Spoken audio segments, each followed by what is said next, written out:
오늘 하나님의 은혜가 우리 가운데 충만히 임할 줄 믿습니다. 오늘 말씀 제목은 절규, 심판, 그리고 복음. 뭔가 좀 의미심장한 메시지가 있을 것 같잖아요. 기대가 되세요? 기대가 되시면 성령님이 여러분을 감동하는 거고, 기대가 안 된다면은 아직도 땅 아래 있는 것이다.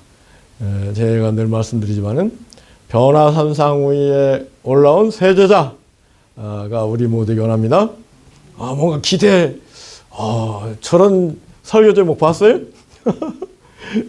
절규, 심판, 그리고 복음. 우리 다 함께 해볼까요?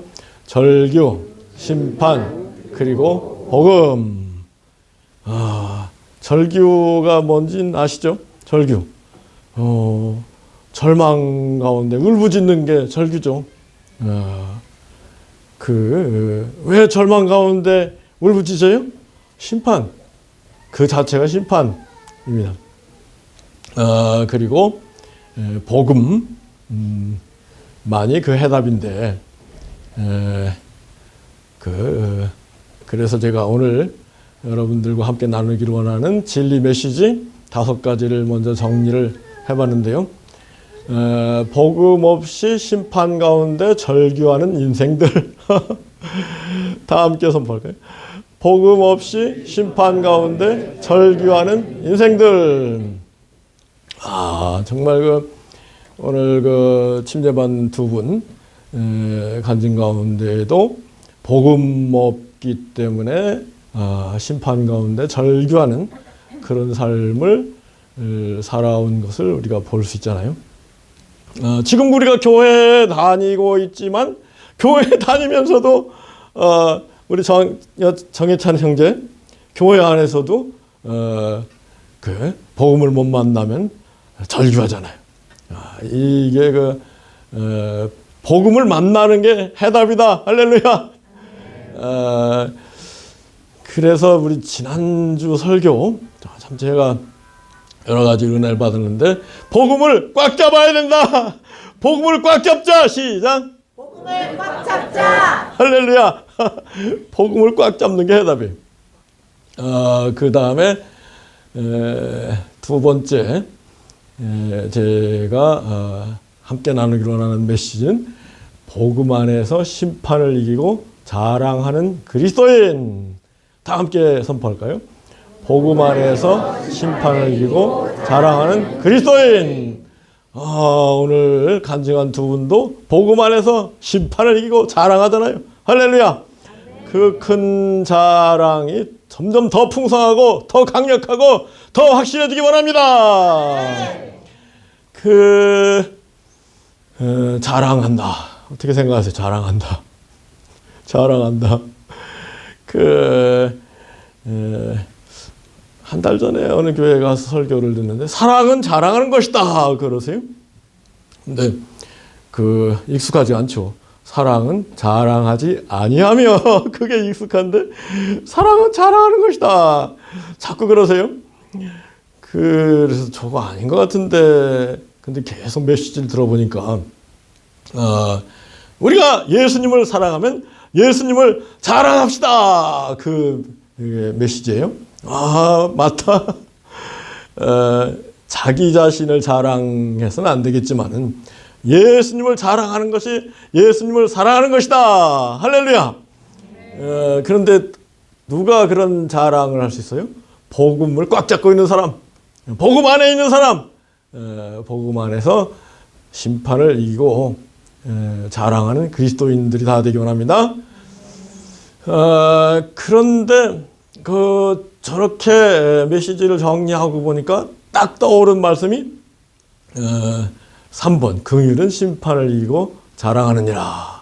어디 성경에 나오는 말씀이에요? 성경 가운데? 예? 조교가 있어야 되는데, 우리 박선생님처럼. 예? 저 말씀이 어디에 있어요? 이영수 형제. 예? 아이고, 큰일 났네. 예? 유선정 권사님. 예? 아이고 이래서야 뭐 제 설교 우리 그 은 선생님 사모님 권사 집사님 예? 기억 안 나요? 이야 이건 정말 큰일 중에 큰일. 제가 한 넉 달 전 설교할 때 암송 구절이 바로 이 구절이었거든요. 예? 기억 안 나세요? 그래도?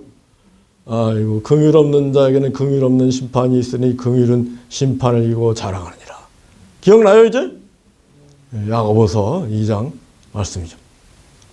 긍휼 없는 자에게는 긍휼 없는 심판이 있으리니 무서운 얘기. 복음 없는 자에게는 복음 없는 심판이 있으니 그거 똑같죠 뭐. 그런데 복음은 심판을 이기고 자랑하는, 긍휼은 심판을 이기고 자랑하느니라. 복음과 긍휼이 같은 거예요. 그 복음을 믿는다는 건 하나님의 인자와 자비와 사랑과 긍휼을 믿는 것이고, 아멘이죠? 아멘들 안 하세요? 아이고, 하나님의 인자와 자비와 사랑과 긍휼을 믿고 체험했다면은 무조건 이제 나도 모든 사람을 대해서 뭐 이슬람이든 뭐 공산당이든 뭐 무조건 긍휼과 자비와 사랑과 긍휼, 인자, 네 글자로 저는 늘 인비긍해 해볼까요? 인비긍해, 인자와 자비와 사랑과 긍휼과 사랑, 이것이 예수님의 마음이고 복음이고 우리의 마음이 될 줄 믿습니다. 긍휼은 심판이고 자랑하니라. 자랑한다. 조금 유치한 말일 수 있지만은 어린이들이 자랑 잘하잖아요, 그죠? 어린이들이 자랑을 잘해요. 그래서 도로 결천입니다. 돌이켜 어린이같이 되지 않으면 결단코 천국에 들어가지 못하리라. 어린이처럼 복음을 자랑하는 우리가 되기 바랍니다. 그 다음에 4번은 제가 얘기했네. 그 복음은 예수님이고, 아멘, 하나님의 긍휼과 자비와 사랑이다. 저것도 함께 다 선포할까요? 복음은 예수님, 하나님의 긍휼, 자비, 사랑. 그래서 이제 우리 성도들 교회에서도 자비를 베풀고 지극히 작은 자를 영접하라. 할렐루야. 구약 시대는 뭐예요? 약한 자 정복하고 약한 자 박살내고 그런 게 구약 시대였잖아요. 근데 신약 시대에는 예수님이 늘 약하고 가난하고 병든 사람들, 죄 많은 사람들과 함께 했어요. 그 사람들을 위로하고 그 사람들 용서하고 그 사람들의 소망을 줬죠. 교회가 그런 교회가 될 줄 믿습니다. 그런데 절규, 심판, 그리고 복음, 이 제목을 정한 이유를 아무도 모르겠죠. 지난주에 우리나라에서 제일 있었던 큰 일은 뭐예요? 뭐예요? 우리나라 한강이라는 작가가 노벨상을 탄 일이 가장 큰 일이죠. 이거 맨날 우리나라 언제 노벨상 받는가 그랬는데, 뉴스에 딱 자막이 뜨는데, 여보, 우리 집사람 어디 있어? 한강이 노벨상 받았대. 저절로 막 환호가 터져요. 그런데 오늘 조금 전에 우리 검색을 하고 보니까 정말 얼토당토하는 그 사람들, 한국 사람들, 한강 노벨상 수상 철회하라, 한강이 무슨 노벨상 받을 자격이 있느냐, 이런 사람들이 우리를 혼란스럽게 하는데요. 그래서 그 자체가 절규죠. 절규. 복음이 없기 때문에 심판 가운데 절규하는 것인데, 그러고 보니까 떠오르는 게 그림 가운데 여러분 절규라는 그림 본문 한번 손들어 보세요. 그 노르웨이의 화가 뭉크라는 사람이 절규. 인간은 절규하는 것이다. 예술이라는 것은요, 인간의 참담한 현실, 절망 가운데 울부짖고 있는 인생들을 예술적으로 표현하는 게 예술입니다. 문학작품. 한강 작가도 나름대로 그 표현을 잘해서 노벨상까지 받았는데, 오늘 간증한 두 분도 그것을 예술적으로 잘 표현하면 얼마든지 노벨 문학상 감이 될 수 있는 스토리잖아요. 한강 작가가 쓴 저는 그분이 부커상이라는 걸 받았다는 건 알았지만은 그분이 무슨 글을 쓰는지 몰랐어요. 그래서 이번에 이제 나무 위키 들어가서 채식주의자를 이렇게 스토리를 보니까, 이건 완전히 절규다. 이런 얘기를 써가지고 노벨상을 받는다는 것은 문학하는 사람들의 절규다. 소년이 온다. 제주 4.3 사건, 5.18 사건을 이렇게 소설화한 내용들도 이건 절규다. 절망 가운데 울부짖는 사람들과 함께하는 마음, 그런 예민한 마음이죠. 그건 저는 긍정적으로 봅니다. 절망 가운데 울부짖는 사람들, 이렇게 완전히 오불관원, 나하고 상관없다 이렇게 생각하는 거는 그건 아주 악한 마음이에요. 근데 그분이 누구의 한강 작가가 절망 가운데 울부짖는 사람들과 공감하고, 공감 능력이 중요합니다. 인간이라면 공감 능력이 있어야 돼요. 짐승이라면 공감 능력이 없죠. 짐승도 공감 능력이 있는 것 같은데,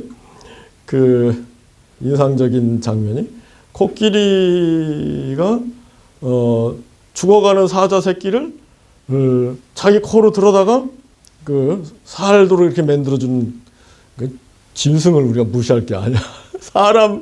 짐승보다 못한 사람들이 많죠. 그게 문제.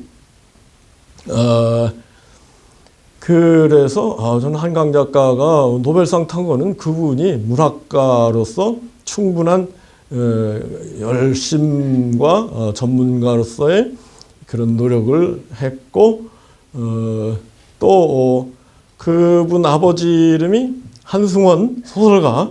그러니까 이게 조기 교육도 중요하고, 또 뭐죠? 획득형질. 우리 김 교수님, 획득형질이 유전되는가요? 유전 안 됩니다.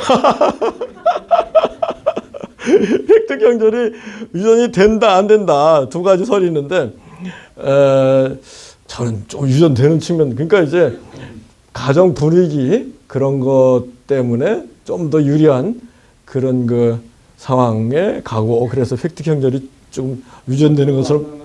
후생 유전학이라고 하는 것으로 유전이 되는 부분이 있다고 얘기를 합니다.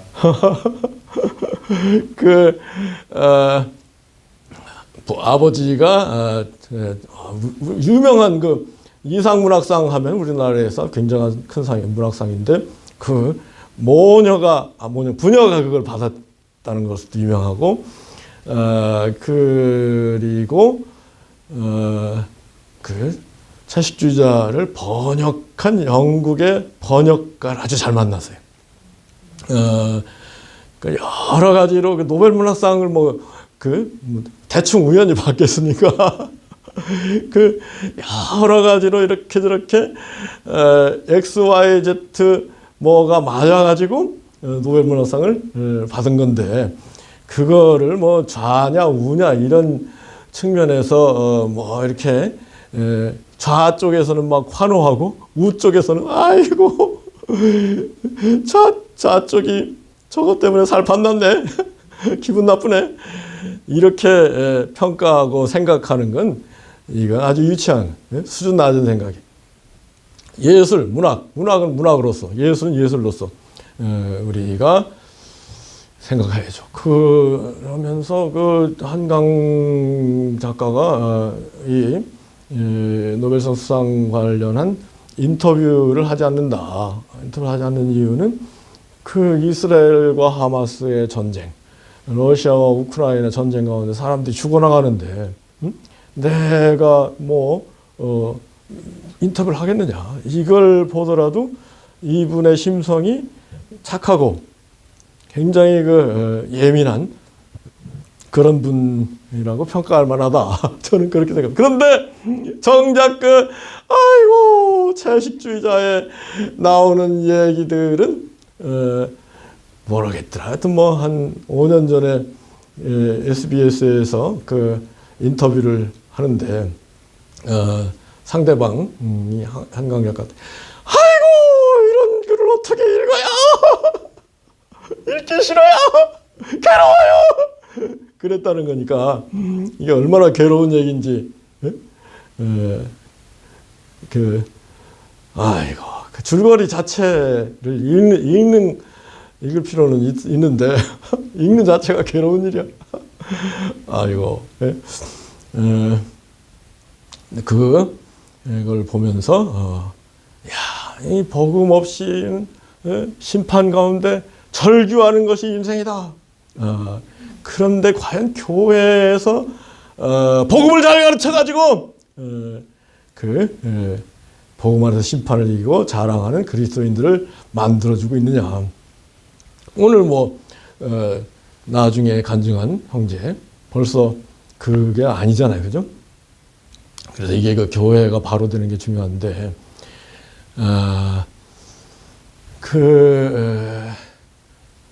여기서 하여튼 과연 우리가 어디까지 복음을 긍정적으로 봐야 되는가? 100% 긍정적으로 봐야 되지만은 교회도 긍정적으로 봐야 되지만은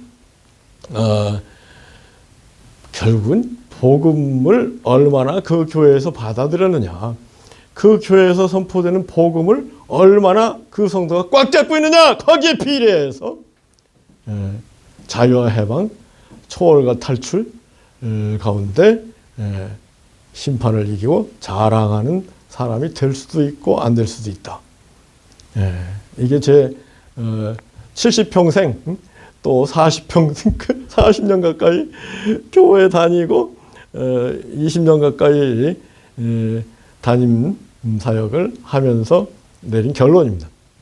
이 시간 참으로 우리 모두 복음을 꽉 잡고 할렐루야 복음 안에 온전히 거하는 우리 되기 원합니다. 그게 쉽진 않은데 복음은 뭐예요? 복음은 예수님을 꽉 잡아야 할 줄 믿습니다. 아멘. 그래서 교회 머리 대고 주인 된 분 예수님 아닙니까? 그러면은 예수님 얘기를 교회에서 해야죠. 아멘. 사람들로 하여금 예수님이 얼마나 엄청난 분인지, 예수님을 꽉 잡으면 얼마나 좋은 일이 일어나는지 체험하고 가르쳐주는 그런 교회가 좋은 교회 아니겠습니까? 그런데 절규에 대해서 좀 더 생각을 해보기로 하는데 1번 본문은 조금 이따 얘기하고 본문 아래에 있는 말씀 절규에 관한 말씀들을 띄워주시면 고맙겠습니다. 절규, 일부 절규. 출애굽기 1장 15, 16절 다 함께 선포할까요? 애굽 왕이 히브리 산파 히브리 여인을 위하여 이럴 때 살펴서 그 살게 두라. 근데 이제 히브리 산파들이 양심이 있으니까 참아 못했는데 이제 이집트 군인들을 풀어가지고 막 아이들을 죽이는 가운데 절규하는 모습이 그려지죠.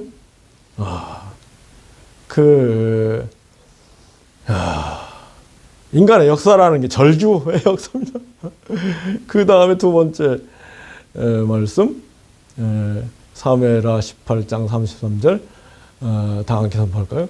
왕의 마음이 심히 아파 물러서 우니라. 내 아들 압살롬아, 내 아들 압살롬아, 내가 너를 대신해 주겠습니다. 압살롬 내 아들아, 내 아들아 하였더라. 이게 누구 얘기예요? 다윗 왕이잖아요. 오늘 다윗이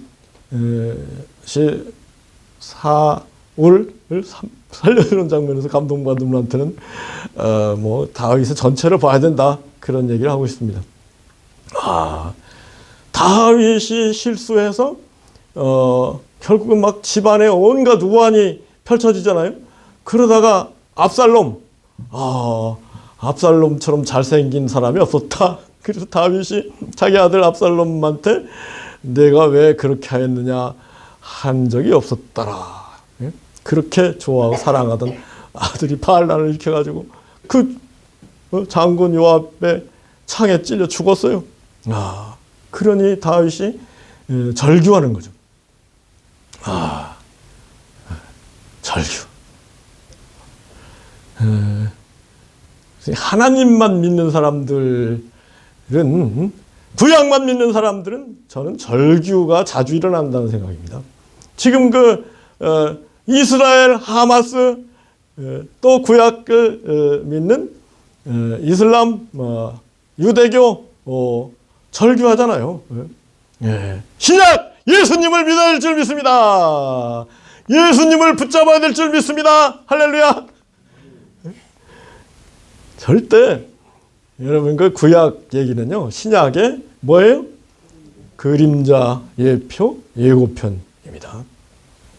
그 복음은 구약 전체가 1500페이지라면 한 15페이지 정도, 100분의 1 정도 그 복음적인 아주 뭐 핵심적인 복음, 그리고 좀 더 넓게 본다가 하더라도 크게 보면 10% 제가 보기엔, 제가 성경을 많이 읽었거든요.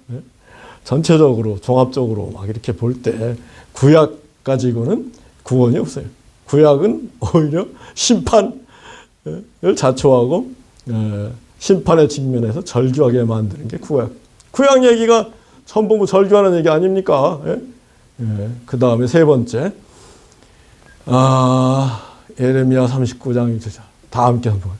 바벨론 왕이 림나에서 시드기야의 목전에서 그 아들을 죽였으므로 유다의 모든 귀인을 죽였으며 왕이 또 시드기야의 눈을 빼게 하고 바벨론으로 옮기라여 사슬로 가라. 시드기야가 누구예요? 유다의 마지막 왕이었잖아요. 그렇게 위대한 다윗의 뒤를 이어서 그 뒤에 왕이 또 하나 있긴 있었는데 마지막 왕이나 마찬가지입니다. 근데 그 마지막 왕이 바벨론 느부갓네살 왕이 사로잡아 가지고 눈을 빼게 하고, 시드기야가 얼마나 절규를 했겠습니까? 그러고 보니까 눈 빠지고 또 절규하는 사람이 또 하나 있네. 누구예요? 예? 삼손이죠. 예, 예. 아이고. 이 구약 얘기는 반짝한 그런 그 하나님을 이스라엘 백성들이 잘 믿고 번영을 누리고 승리하고 그런 얘기들이 반짝했죠. 나머지는 완전히 절규하는 장면들인 겁니다.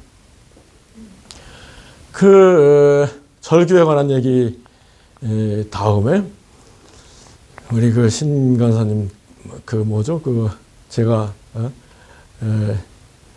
그 톡으로 보내드린 내용들 한 번 더 문학에 관한 얘기들 한번 보고 다음으로 넘어갈까 합니다. 처음에 이제 그 설악산 사진 있잖아요. 너무 하여튼 이 사진 멋있잖아요. 예? 예. 제가 16시간 등산해가지고 7월 30일 만큼 어마어마한 등산을 하고 하산하면서 잡은 최고의 장면이 저건데, 멀리 울산바위가 보이고 소나무들 이렇게 있잖아요.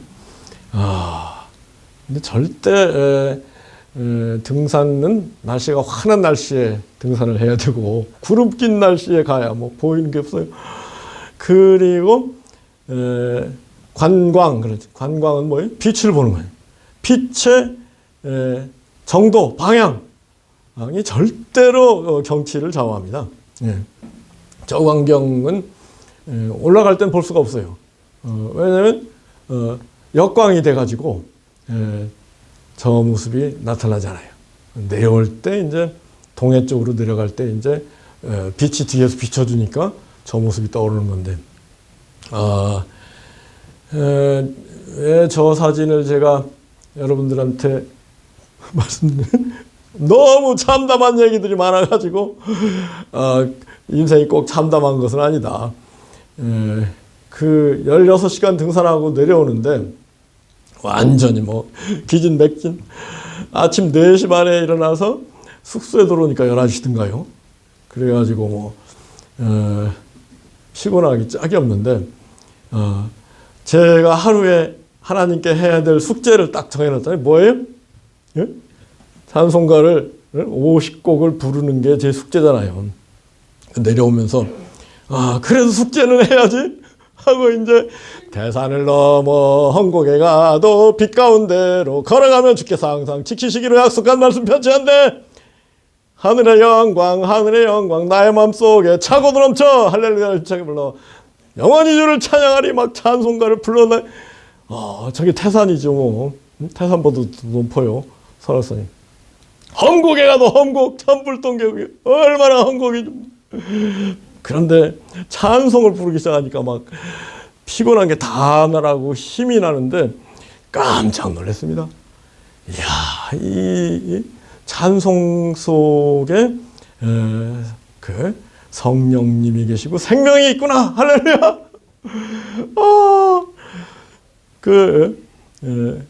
정말 여러분들 강력히 추천하고 싶은 게 있다면은 신앙생활 하는데 기왕이면은 막 생명이 넘치고 기쁨이 충만한 그런 신앙생활을 해야 되지 않겠습니까? 그러기 위해서는 찬송가 외워가지고 하루에 막 숙제, 과제가 있는 거예요. 과업이 있는 거예요. 인간이라면 마땅히 하나님을 가까이 하고 하나님께서 가까이 해주는 그런 체험이 있어야 성도 아니겠습니까? 할렐루야. 그런데 정말 천국이 저기가 천국이지 뭐 어디가 천국. 내 심령에 막 힘이 솟고 피로는 탁 날아가고 생기가 넘치고 그 순간 그래서 제가 그리고 노래가 얼마나 잘 되는지 제 평소에 노래 실력보다도 10배는 더 깨끗하게 맑게 찬송이 되는 거예요. 그래서 어떻게 얘기했어요? 이것도 유튜브 녹음을 해가지고 올리자 해가지고 5곡을 올려놨는데 이 장면을 포함해서 제 유튜브를 들으시면은 그날 설악산에 올라가면서 내려오면서 찍은 장면들하고 그리고 관심 없어요? 관심들 없는 것 같아. 아이고, 공감 능력들이 없으면 이거 완전히 뭐예요? 공감 능력, 심퍼티 이런 게 없으면은 그 인간이 아니고 짐승인 겁니다. 아이고. 그리고 막 찬송가가 얼마나 잘 불러지는지 복음성가 5곡을 녹화해가지고 유튜브로 올려놨거든요. 한번 들어보고 싶은 마음이 좀 일어나야 되는데. 아이고. 이걸 먼저 얘기하는 이유가 그다음부터 이제 문학의 세계 제가 이제 이렇게 저렇게 살아오면서 접한 문학의 얘기들을 지금부터 하려는 건데 그 밑에 있는 보내드린 거 잘 읽으시면 이 한자 채만식 밑에 있는 저 한자가 뭐예요? 당뇨. 제가 처음에 읽은 소설은 이광수 무정, 유정 이런 굉장히 낭만적이고 볼만하잖아요. 근데 대학 들어가선가 우연 집에 그 채만식에 탕류가 있어서 한번 읽어봤는데, 탕류가 뭐예요? 흙탕물. 정말 인간이라는 것은 도도한 흙탕물 흘러가는 탕류 가운데 비참한 참담한 절규하는 것이 인간이다. 그거를 고발하는 거예요. 그 채만식 씨하고 비슷한 시대의 소설가가 또 염상섭의 제일 유명한 소설은 3대. 3대도 비슷한 얘기예요. 그거에 조금 뭐랄까요? 그 새 버전이 박경리의 토지죠. 다 비슷한 얘기예요. 얼마나 비참한 얘기인지 말로도 할 수 없어요. 저 채만식의 탕류하고 아주 비슷한 영국 소설은 테스 보셨어요? 테스의 한국판이. 이번에 그 한강 작가가 한편으로는 가부장적인 한국 사회에 대한 그 고발, 그런 의미도 있다는 건데, 이 완전히 뭔가 복음이 없는 상태에서 가부장적으로 노는 그 우리 남자들 한번 생각을 다시 해야 되는데, 그 다음에 넘기지 마세요. 채만식 다음에 이 솔제니친이라는 사람이 노벨상을 받았잖아요. 제가 우연히 그 집에서 이렇게 뒹굴뒹굴 하고 있는데, 이반 데니소비치의 하루 들어보신 분 있어요? 손 들어보세요. 이반 데니소비치의 하루라는 그 단편 소설이 있어요. 그래서 읽어 나가는데, 이반 데니소비치가 그 독소 전쟁에서 그 살아왔어요. 살아왔는데 소련 당국에서 너 어떻게 살아왔어? 그러니까 대답을 잘 못할 수도 있잖아요. 너 스파이, 독일 스파이구만 하고 시베리아 수용소에 10년 그 얘기입니다. 시베리아 수용소 10년이면 3,670일 가까이 지내면서 그 어느 하루를 정해서 이반 데니소비치 하루를 썼는데, 일어나자마자 5시에 하는 기상하는데, 보는 게 뭐는 온도계. 오늘 영하 40도 밑에면은 오늘 쉰다. 그 시베리아 수용소도 영하 41도 가서 작업이 되겠어요? 더 피해가 클 수 있지. 근데 그 기준이 영하 40도. 그런 얘기. 하루 종일 뭐 어떻게 그 죽을 얻어먹고 뭐 그 죽을 너무 빨리 삼킨 거를 후회하고, 아이고 그걸 천천히 삼키는 건데, 그런 하루 이반 데니소비치가 겪은 얘기들. 근데 왜 저런 얘기를 쓸 수 있었냐면은, 솔제니친 본인이 이거 스탈린 서기장이 좀 더 뭔가 잘 해야 되지 않겠어? 그런 얘기를 지나가는 얘기 비슷하게 했는데, 너 체제 비판자구만 하고 솔제니친을 시베리아 수용소로 보내서 본인이 5년인가를 비참하게 살았어요. 그리고 나서 이제 암에 걸려서 암병동에 또 5년인가 있었고, 그 체험을 암병동이라는 소설을 또 쓴 거예요. 근데 당시만 해도 솔제니친 자가 이상한 글을 쓰고 있다 소문이 나가지고 원고를 압수하라 그러는데, 그 원고를 프랑스 파리로 빼돌려가지고 파리에서 출판되고, 그게 결국은 노벨상까지 받게 되는, 그렇게 됐는데요. 인간이 얼마나 비참한지는 문학을 우리가 조금은 알아야 된다. 문학을 통해서 인간이 얼마나 비참한 삶을 하고 있는가. 그래서 이 비참한 인생들을 복음을 통해서 어떻게 구원할 것이냐. 이런 우리가 복음을 믿는다는 것이 얼마나 그 어마어마한 일인가 이걸 깨닫고 그 복음을 잘 믿고 잘 전하는 그런 사람이 돼야 되겠다. 저 솔제니친의 이반 데니소비치의 하루 이런 거는 거의 뭐 체험을 쓴 거기 때문에. 근데 이제 노벨상 연락이 왔어요.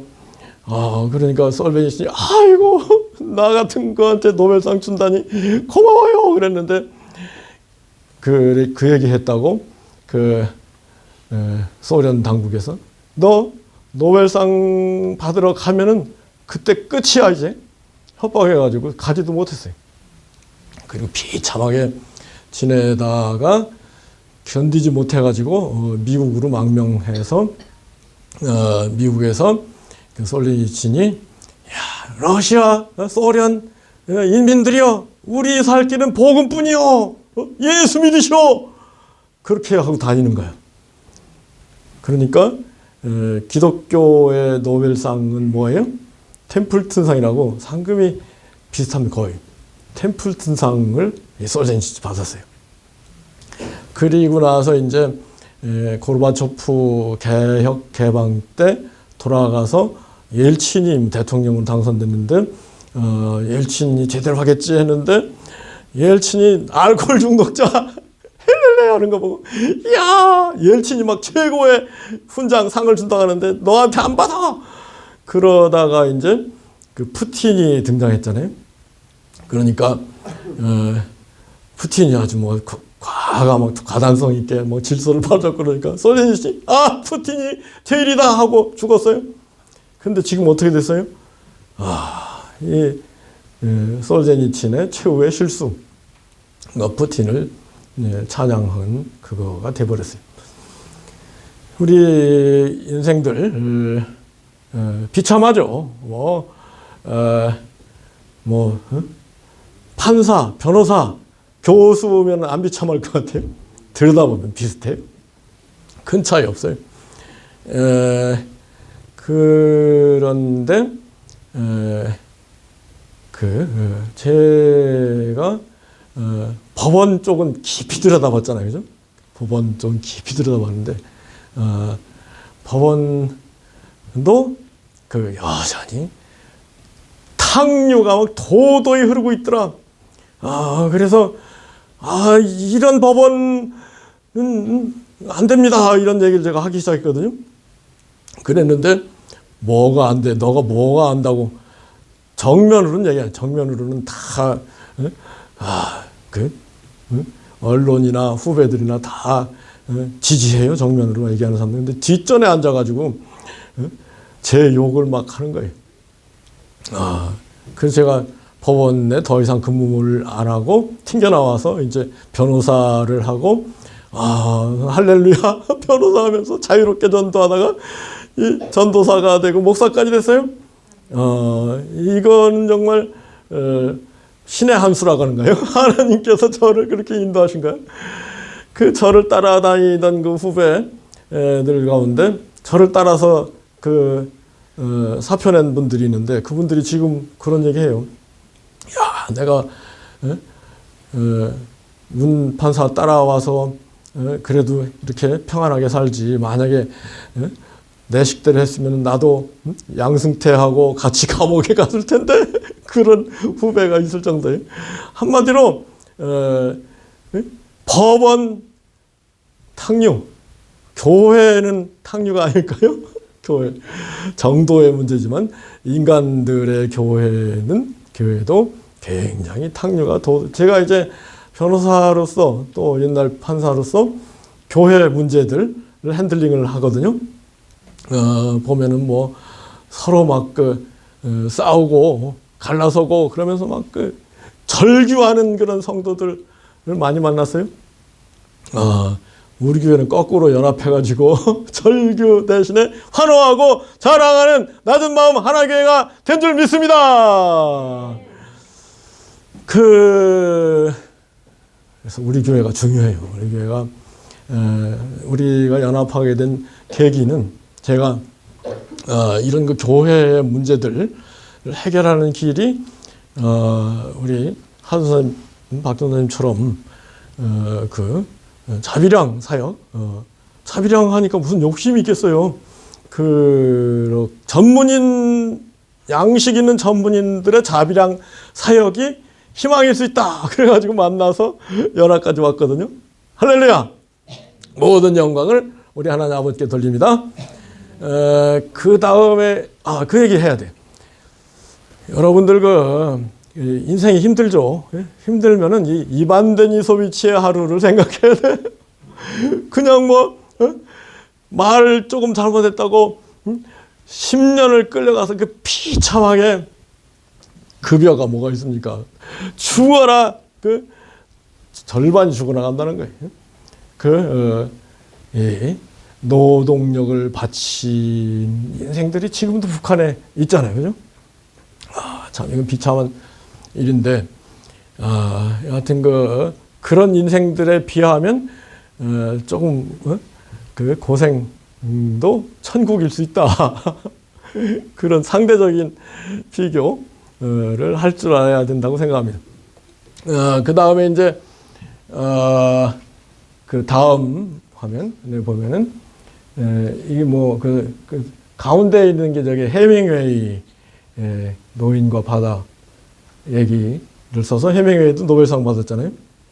근데 해밍웨이가 무기여 자리까라 뭐 누구를 내 종을 울리나 뭐 그 노인과 바다도 마찬가지지만 전쟁과 그 인생의 허무 참화를 아주 예술적으로 그려내는 거예요.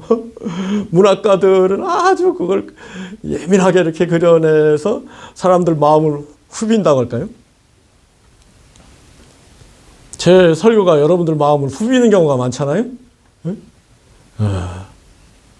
그래서 저도 이 기독교 세계에 대해서 한번 고발하는 소설을 한번 써가지고 그 노벨상을 한번 받아볼까 하고 자꾸 연구하는 거예요. 근데 이제 해밍웨이가 결론은 뭐냐? 비참하게 권총을 쏴 자살해버렸어요. 아시죠? 그 다음에 죽음 그런 얘기죠. 다음 장면 시간 때문에 설교를 그만해야 되는데 다행히 저희 예배가 없다면서요. 그래서 이제 길게 하는 건데 다음 얘기가 이 심판이라는 그 소설이 있습니다. 하나 더 넘기세요. 네. 죽음 여기다 여기 죽음 맞다. 그 20세기 위대한 소설가 가운데 프란츠 카프카라고 들어보신 분 있어요? 카프카의 유명한 대표작이 심판이라는 얘기인데 뭔 얘기냐면 이 카프카가 아주 부잣집 아들이에요.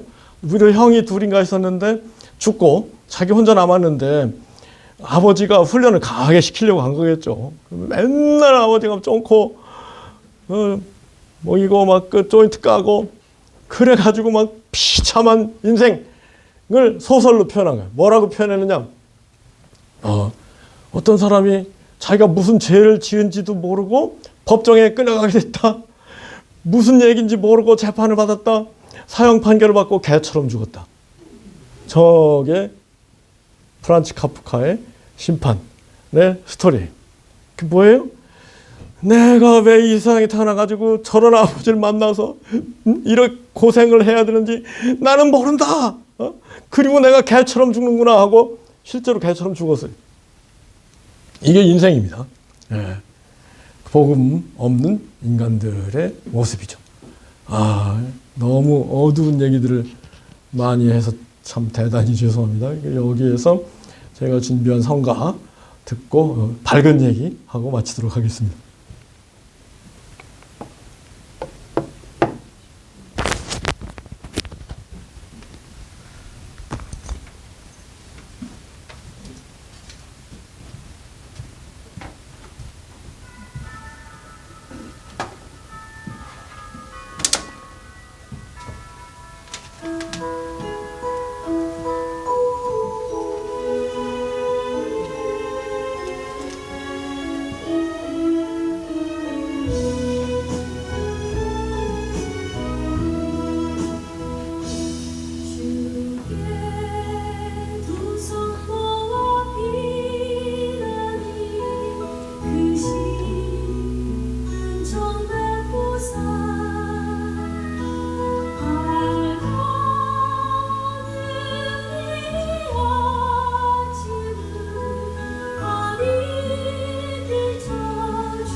아멘.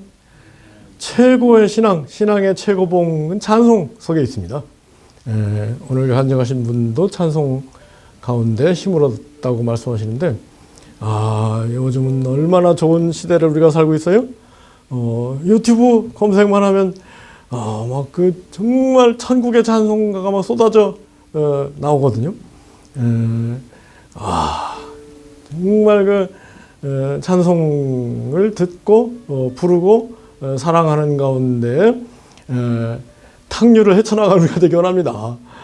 우리가 탕류를 얼마나 정화시킬 수 있겠어요? 탕류를 정화시켜야 되는데, 제가 볼 때는요, 우리가 탕류를 정화시키는 건 불가능해요. 도저히 탕류가 결국은 지구의 종말로 가는 거지. 뭐 어디를 들여다보더라도 문학, 야, 이걸 소설이라 쓰고 노벨상을 받았어? 이런 얘기하는 사람들 있잖아요. 법원, 야, 너희들이 이렇게 재판하면서 판사라고 앉아있어? 절규, 정치 뭐 말할 것도 없잖아요. 지금 뭐 완전히 쑥대밭돼 버렸는데, 그 가운데 이제 가끔 그 뛰어난 그리스도인들이 나와서 대법원장도 하고 대통령도 했죠. 이용훈 대법원장, 이명박 대통령, 뭐 YS 했는데, 그 사람들이 뭐 사회를 좀 더 낫게 했으니까 거꾸로 이용훈 대법원장 때 그 중앙지방법원 신영철 뭐 재판관서 문제 때문에 떠들썩했습니다. 그 거꾸로 갔어요. MB가 뭐 본인이 감옥 갔으니 할 얘기도 없죠 뭐. 지금 일본 수상 이시바 거기가 그 개신교인이라고 그래요. 일본에서 네 번째 수상 개신교로서 한 200명 가까이 될 텐데, 그 중에서 이시바 수상이 개신교 산업. 그러니까 생각이 상당히 그 객관적이고 뭔가 건전하잖아요. 그런 점이 있습니다. 이시바 수상이 잘 돼야 되는데 걱정입니다.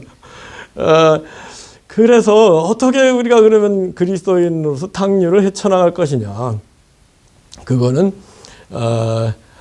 탕류에서 허우적대는 사람들을 어떻게 건져낼 것이냐, 그 문제입니다. 어떻게 건져나겠어요? 그 사람들에게 빛을 비추고 소금이 돼서 그 사람들을 어디로 건지는 거예요? 교회로 건지고 천국으로 건지는 겁니다. 그렇다고 해서 우리가 탕류가 그렇다고 바뀌는 건 아니에요. 우리가 만난 그 구원한 사람들이 결국은 얼마나 하느냐, 그것도 참 쉬운 일은 아니죠. 그 주변에 있는 뭐 이웃들, 직장 동료들한테 어떻게 해야 되겠어요? 이야, 이 복음이 얼마나 기쁘고 즐거운 일이다. 그걸 온 몸으로 보여줘야 돼요. 아멘. 그렇게 해도 별로 감동을 못 받는데, 복음을 믿는다고 하면서 그냥 교회 다닌다고 하면서 막 찡그리고 다니면은 뭐라고 하겠어요? 우리 그 성도들에게 사명은 뭐냐? 기쁘고 즐거워하는 것이다. 아멘. 제가 이제 예배 맞추러 이렇게 나가면서 성도들 표정을 보는데, 그렇게 환한 표정으로 나가는 분이 그렇게 많진 않아. 참 우리 교회도 갱신 개혁이 필요하다고 생각합니다. 복음을 믿고 예수님을 만나면 얼마나 기쁘고 즐거워해야 되겠습니까? 제가 사역하면서 20년 사역하면서 제일 은혜가 된 말씀은 뭐예요? 마태복음 5장 11절 12절. 나를 인하여, 나 때문에, 예수님 때문에 너희를 욕하고 핍박하고 너희를 거스려 모든 악한 말을 할 때는 너희가 복이 있으니 기뻐하고 즐거워하라. 하늘에서 너희 상이 큼이라. 할렐루야. 이 말씀을 마르고 닳도록 기억해놔야 됩니다. 그 핍박도 없는데 뭐 울상이다. 그건 말도 안 돼. 핍박당하면 기분 나쁘죠. 울상이 될 수 있는데, 그때도 기뻐하고 즐거워하라 했는데 핍박도 없는데 그냥 뭐 평범하게 살면서 기뻐하고 즐거워하지 않고 있다. 이건 기독교인, 거꾸로 기독교인. 그 사람이 천국에 갈 것인가 가봐야 알겠죠.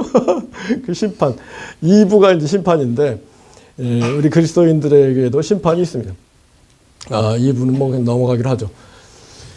고린도 전서 3장에 보면은 그리스도인들의 심판에 대해서 우리 다 집을 짓는 사람들인데 어떤 사람은 금은보화로 집을 짓고 어떤 사람은 집이나 풀이나 나무로 집을 짓는다. 그랬을 때 금은보화로 집을 짓는 사람들은 칭찬과 영광과 그 행복, 기쁨, 지극한 축복이 있을 것이다. 할렐루야. 근데 그 금은보화가 예수님 말씀입니다. 복음입니다. 아멘이죠? 복음 아닌 게 뭐 율법이 뭐 그 금은보화 율법 가지고 사는 사람들은 그건 뭐예요?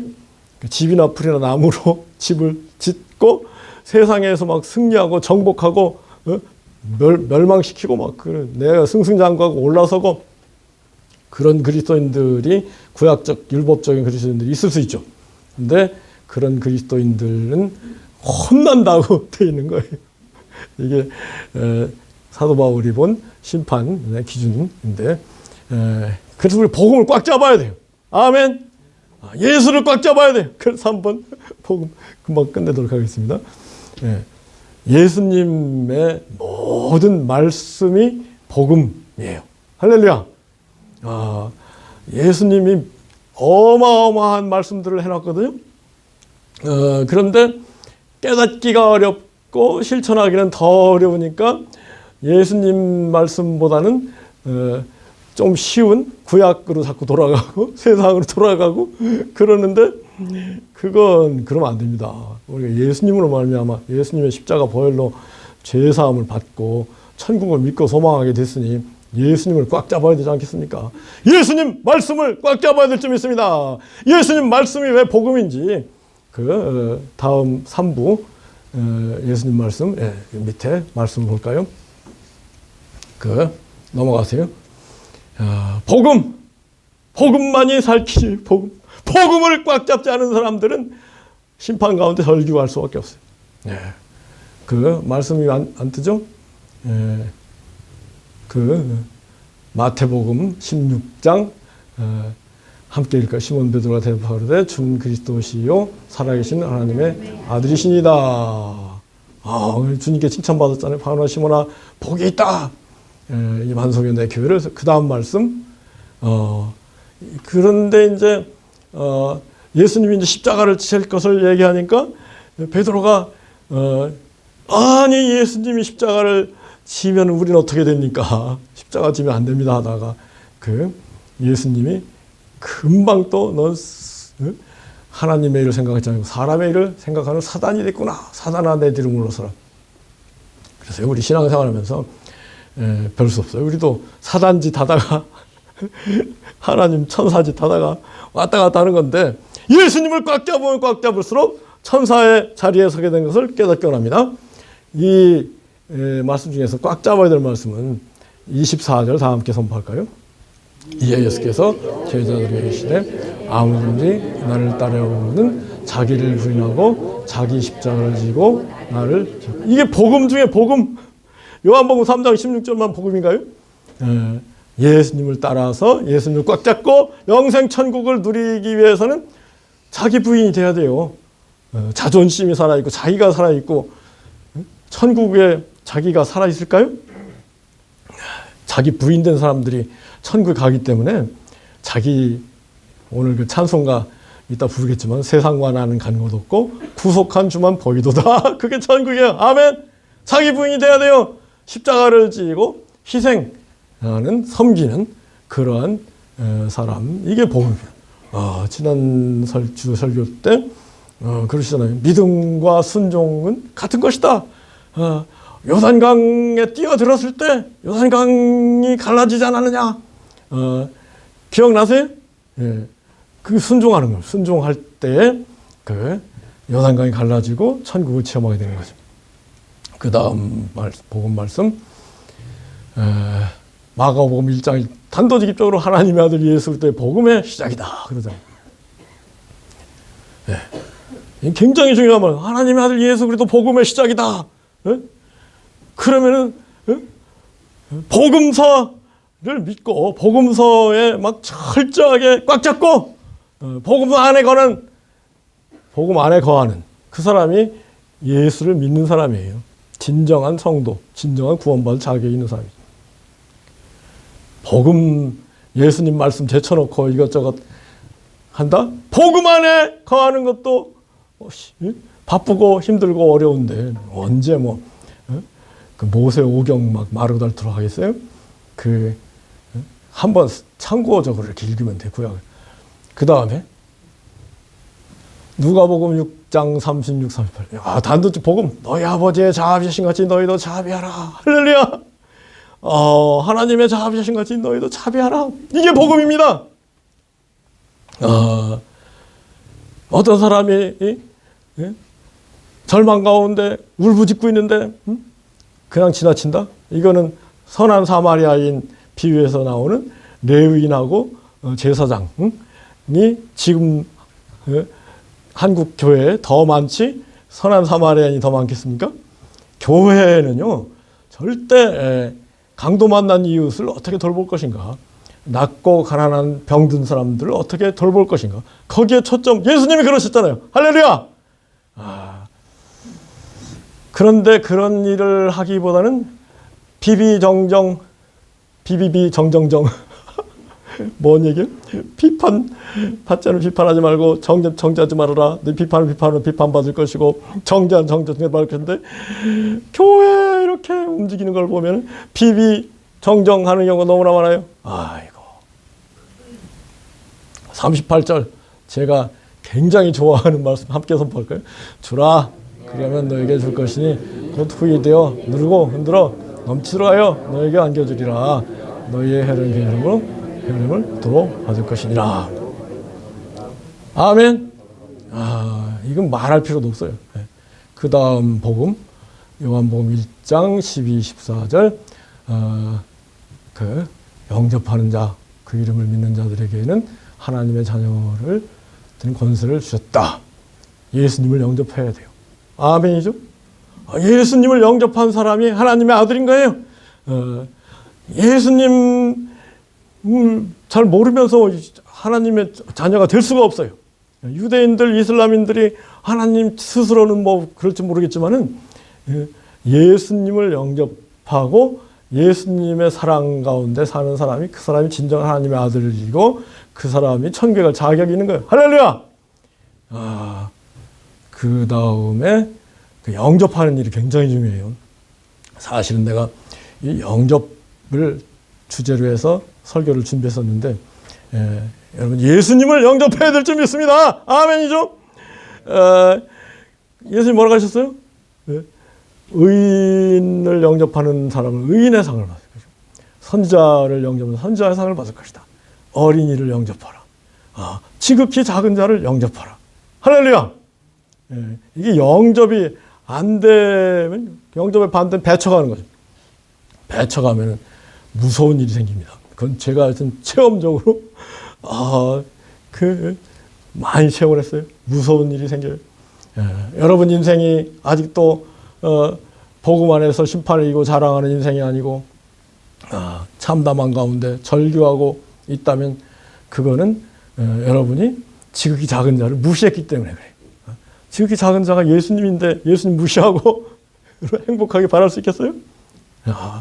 그 다음에 요한복음 8장 31절 37절 이건 뭐 제가 마르고 닳도록 진리를 할지니 진리가 너를 자유케 하리라. 너희가 내 말 속에 살 정도가 돼야 된다. 이거를 안 받아들이고 예수님 말씀 속에 살지 않고 내 생각, 내 철학, 내 사상 가지고 살면 그거는 예수님을 믿는다고 할 수가 없어요. 그런데 다음 말씀 37절을 한번 37절만 함께 선포. 나도 너희가 아브라함의 자손인 줄 아노라. 그러나 내 말이 너희 속에 있을 것이 없으므로 나를 죽이려 하는도다.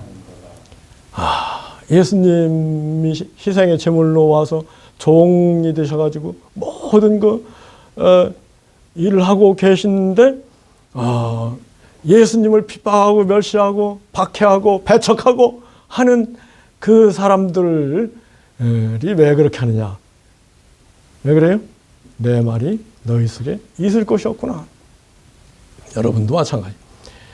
우리도 마찬가지. 우리도 예수님 말씀이 우리 속에 없으면 어떻게 해요? 예수님을 죽이려고. 무서운 일이에요. 예수님 중심으로 예수님을 사랑하고 예수님 말씀 중심으로 예수님 말씀과 함께 천국을 앞당겨 살고 그 찬란한 천국의 빛과 기쁨을 비추는 우리 모두이기를 예수 그리스도로 축복하고 기도합니다. 아멘. 우리 찬양팀 전부 일어나서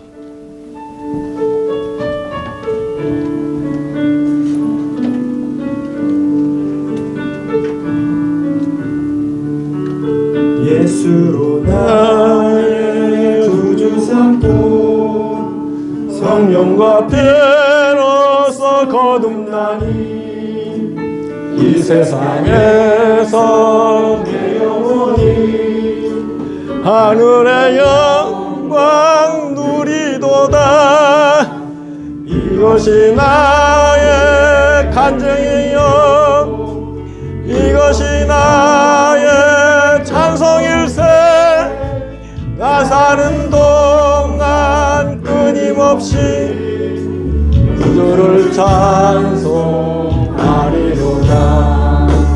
온전히 주께 맡긴 내 영 사랑의 음성을 듣는 중에 천사들 왕래하는 것과 하늘의 영광 오연히 누리고 주 안의 기쁨 누림으로 마음의 풍랑이 잔잔하니 세상과 나는 간 곳 없고 구속한 주만 보이도다.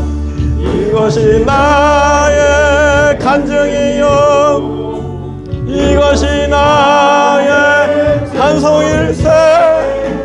나 사는 동안 끊임없이 구주를 찬송하리로다.